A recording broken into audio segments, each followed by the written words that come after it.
Hey guys, welcome back to Java Video Tutorials. This is going to be a quick and easy lesson. I thought it would be nice to have a short lesson on input, specifically keyboard input, so we might be able to make our applications a little bit more dynamic, especially for these tutorials. And we're going to be doing this using the scanner class. There's a couple of different ways to do it. The scanner came along in Java version 1.5.0, and basically it just made all input much easier to deal with. So you don't have to know anything about input stream readers and buffered readers and file streams and all this nonsense. So I'm going to go ahead and open up the API and show you the scanner class real fast. So let's put this in your window. There we go. Just like that. Alright, so let's go, let's just do java.sun.com and go to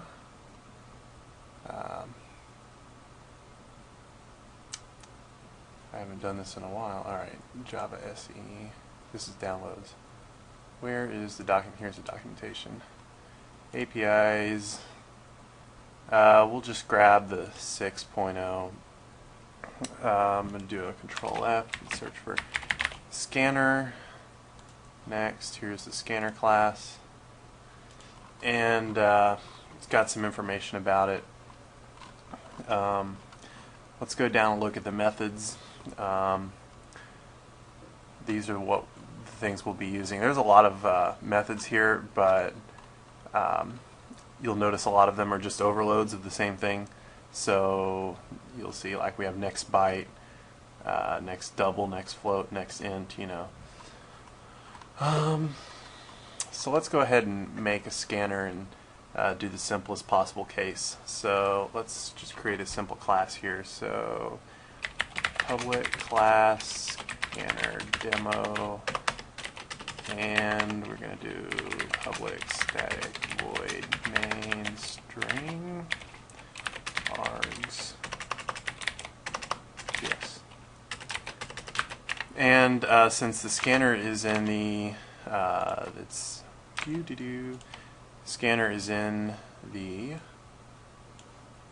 java.util package, so we're going to have to import it. Import java.util.scanner, and now we can use it. So let's look at the let's go ahead and look at the constructors for scanner. And this is all kind of object-oriented stuff we haven't looked at in depth yet, but if we want to create a scanner, we have to give it any of these parameters here. And the one we're interested in is input stream source, and basically that's how we're going to give it the command line input. If you remember, we have system.out.println, and then we can say something, and then it will print out that string. Basically, out is a property in the system class. It's a static property, and it's basically just the output stream. So we also have, and it's the output stream for the console. We also have system.in, which happens to be an input stream. So what we can do is we can pass that into a scanner class. So we have scanner s equals new scanner, and we give it system.in. Great. Now we can get we can use the scanner class, which is bound to the input stream from the console, and so we can basically get input from the user. So let's go ahead and show you that. Let's say we want to say, like, you know, system.out.println what is your name? And then we can say string name equals S, which is pointing to our scanner here. We say next line. Let's go back to the API and look up next line. Next line advances the scanner past the current line and returns the input that was skipped. So it returns a string, which is good because we want to save name as a string. And now let's just go ahead and print that out. So I'm going to replace this with name. And let's make like a welcome message. Say welcome name. So I'm going to save and compile this. I can't type. What else did I do? I did the same thing because I copied. Alright. So let's just run Java scanner demo. And then there you'll see it says what is your name, and then it gives me this little prompt here, and I can put in my name, and there it just says welcome Trevor. Let's try to do this in the command prompt. I think Java's in my path, so let me go to F and then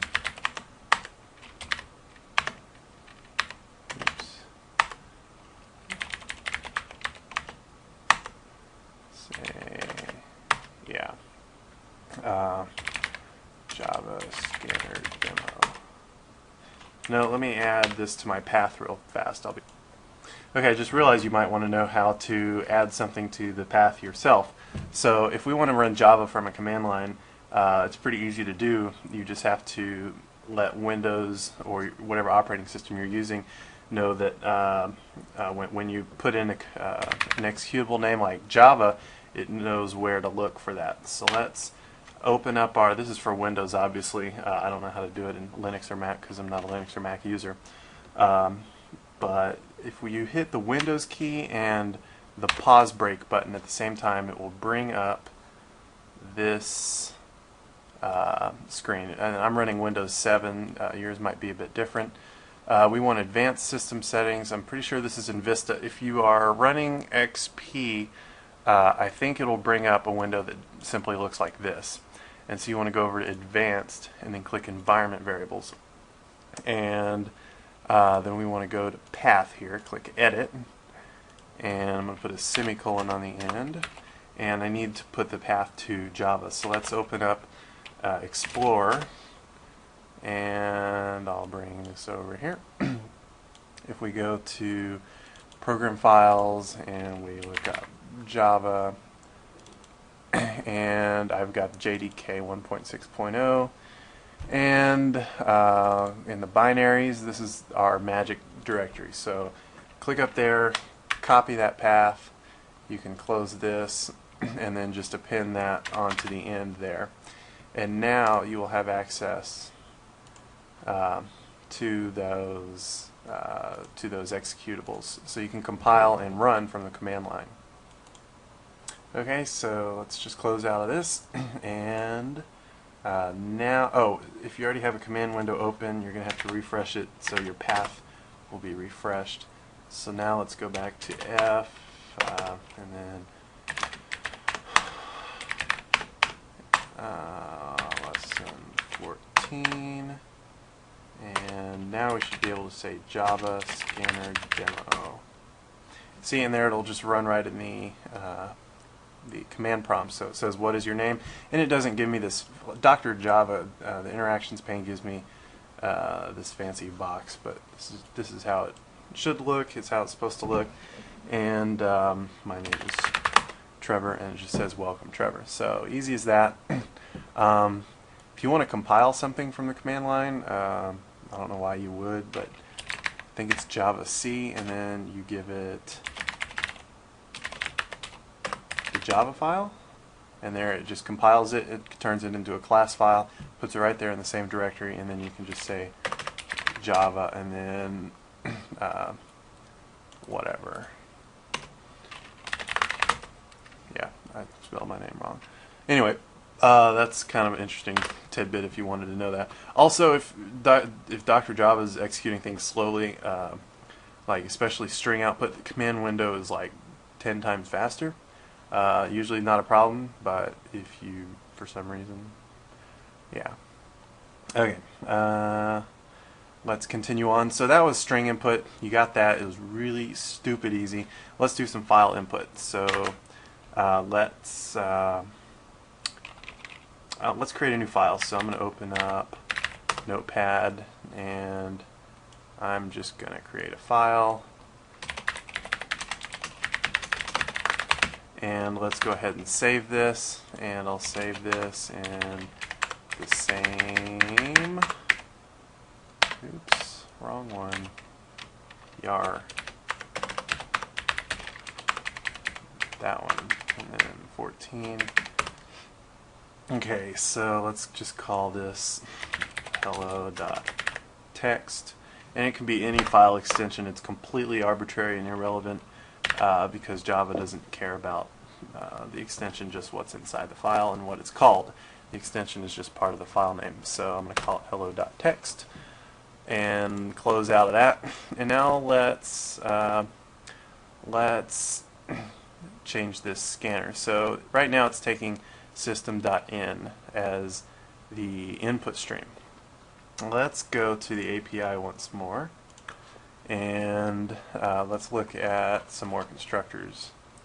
It can take a file source, it can take input stream, anything, even a string, which is, I don't know the point of that. Let's look at this file though, okay? File is in the java.io package, so we'll have to import that. And you look at constructor summary, and we've got string path name, so that seems easy enough. We can just create a file, give it a path name, send it into the scanner, and we'll roll from there. So let's say new scanner, and then let's actually go up here and say import java.io.file. Make sure that's capitalized, and then get rid of this guy. Say new file, and then it's going to be hello.text, and we can get rid of this line, and let's just let's call that line, and I'll just go ahead and print that out. Okay, so let's compile that. What did I do? Oh, right, this is okay. I'm not going to touch on this much right now. Basically, when you're doing input and output, that is Java wants you to be safe in that when you're doing input and output, many things can happen. Like, say you're trying to access a file and somebody suddenly deletes the file and the file's not there anymore. You have to have a way to handle that. One thing you can do is you say, yeah, I know, that's great, I don't really care. And you can add this on the end of your method. Throws IO exception. And unfortunately, this is going to be inside that package as well, so we have to do that. Now, this is basically saying if there's an exception for input and output, then, you know, that's just too bad, throw it anyway. I know and I understand the risks. Another thing you can do is you can put it in a try-catch block to handle the exception. We haven't covered that yet, I don't think. Pretty sure we haven't covered that. It's been a while. So for now, just leave it like that, and now we should be able to compile. Go over here, Java scanner demo, and it read that file. Hello, my name is Trevor. Easy peasy lemon squeezy. Can't think of any. Oh, let's do this. This is kind of important. Let's open up that file again. Notepad, file open. Alright, now let's put this a bunch of times, and I just saved it, and now let's rerun this. It prints out the same thing. Why is that, even though I have a bunch of lines? Because I've got this next line thing, and so that reads one line until it gets to the new line character, which is like that, right? So if I were to put this, let's make these a bit different. So I'll put 2, 3, 4, 5, 6. Okay, save that. If I were to put this again, say line 2, next line, and then let's put this again, say line 2, compile that, and you see it printed out the first 2 lines. Let's say we wanted to get all the lines. We could just use a loop. So let's use a while loop, while s dot. Now we need to find out how, like we want to run this while there are more lines to be thrown out.